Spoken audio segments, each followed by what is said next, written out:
Bulletin में आपका स्वागत है। पेश है अब तक की बड़ी खबरें। कृषि कानूनों के खिलाफ किसानों का रेल रोको आंदोलन आज। रेल रोको आंदोलन के मद्देनजर रेलवे ने किया सुरक्षा के पुख्ता इंतजाम। तेल की कीमतें 100 रुपए के पार, पीएम मोदी ने कहा पिछली सरकार जिम्मेदार। ममता बनर्जी सरकार में मंत्री जाकिर हुसैन पर बम से हमला, मंत्री समेत कई लोग जख्मी, अस्पताल में भर्ती। यूपी के बदायूं मंदिर में रेप और मर्डर के आरोपी पुजारी पर चलेगा केस। खबरें विस्तार से। कृषि कानूनों के खिलाफ आज किसान रेल रोको आंदोलन कर रहे हैं, जिसकी वजह से पूरे देश में सुरक्षा बढ़ा दी गई है। रेलवे ने पंजाब, हरियाणा, यूपी, पश्चिम बंगाल पर ध्यान केंद्रित करने के साथ ही रेलवे सुरक्षा बलों की 20 एक्स्ट्रा कंपनियां तैनात की हैं। संयुक्त किसान मोर्चा ने कृषि कानूनों को निरस्त किए जाने की मांग को लेकर पिछले हफ्ते ही रेल रोको आंदोलन का ऐलान किया था। रेल रोको आंदोलन दोपहर 12 बजे से 4 बजे तक किया जाएगा। मीडिया रिपोर्ट्स के मुताबिक हापुड़ जंक्शन, मुक्तेश्वर, धौलाना और तिलकुआ रेलवे स्टेशन की सुरक्षा बढ़ा दी गई है। इन 4 रेलवे स्टेशनों के लिए 4 मजिस्ट्रेट भी तैनात किए गए हैं। ये संवेदनशील रेलवे रूट माने जा रहे हैं। यूपी के मुरादाबाद में सहारनपुर की ओर जाने वाली ट्रेनों को रोके जाने की संभावना ज्यादा है। सुरक्षा के लिए आरपीएफ की अतिरिक्त तैनाती की गई है। राज्यों की पुलिस भी अलर्ट पे है।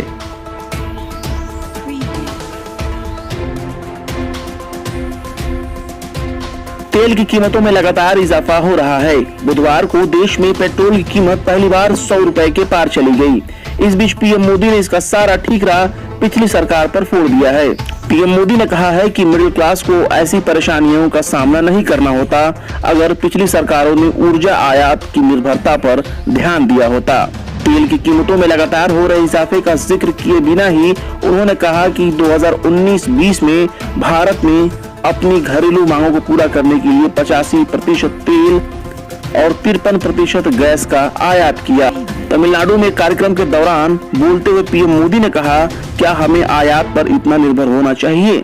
मैं किसी की आलोचना नहीं करना चाहता, लेकिन ये जरूर कहना चाहता हूँ कि यदि हमने इस विषय पर ध्यान दिया होता तो हमारे मध्यम वर्ग को बोझ नहीं उठाना पड़ता।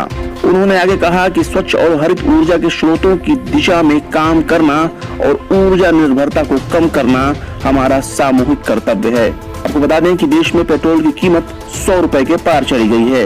राजस्थान में पेट्रोल की कीमत ने सेंचुरी पूरा कर लिया, जबकि मध्य प्रदेश में ये 100 रुपए के आंकड़े को छूने वाला है।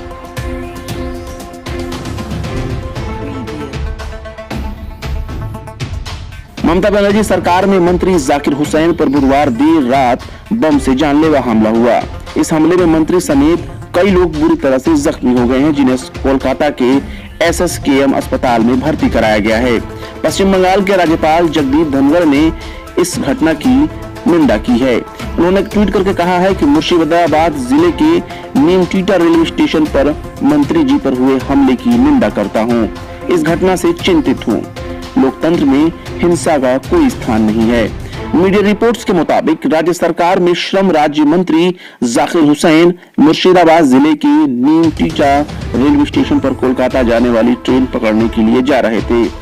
उसी वक्त अज्ञात हमलावरों ने उन पर बम से हमला कर दिया।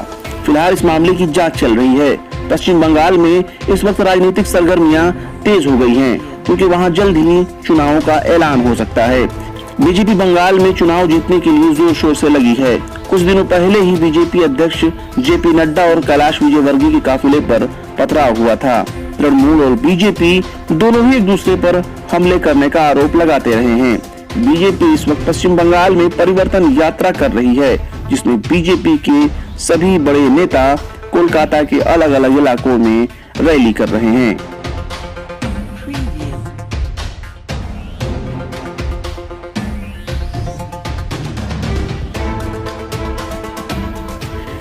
वरिष्ठ पत्रकार राजदीप सरदेसाई के खिलाफ न्यायपालिका से संबंधित उनके ट्वीट्स के लिए मुकदमा किए जाने की खबरों को देश की सबसे बड़ी अदालत ने खारिज कर दिया है।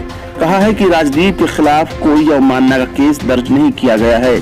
मंगलवार को आपत्तिजनक ट्वीट को लेकर पत्रकार के खिलाफ स्वतः संज्ञान लेते हुए अवमानना का मामला दर्ज किया गया, लेकिन न्यायालय ने देर रात स्पष्ट किया कि उनकी वेबसाइट पर अनजाने में दिखाया गया है कि पत्रकार के खिलाफ स्वतः संज्ञान लेते हुए अवमानना का मामला दर्ज किया गया है।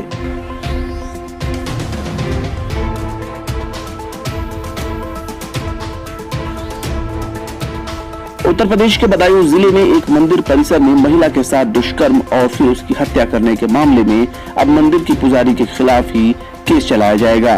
पुलिस के मुताबिक लड़की के साथ दुष्कर्म किया गया और फिर उसकी हत्या कर दी गई। पुलिस का दावा है कि उनके पास काफी सबूत मौजूद हैं और इन्हीं सबूतों के आधार पर 3 आरोपियों के खिलाफ अदालत में चार्जशीट दाखिल की गई है।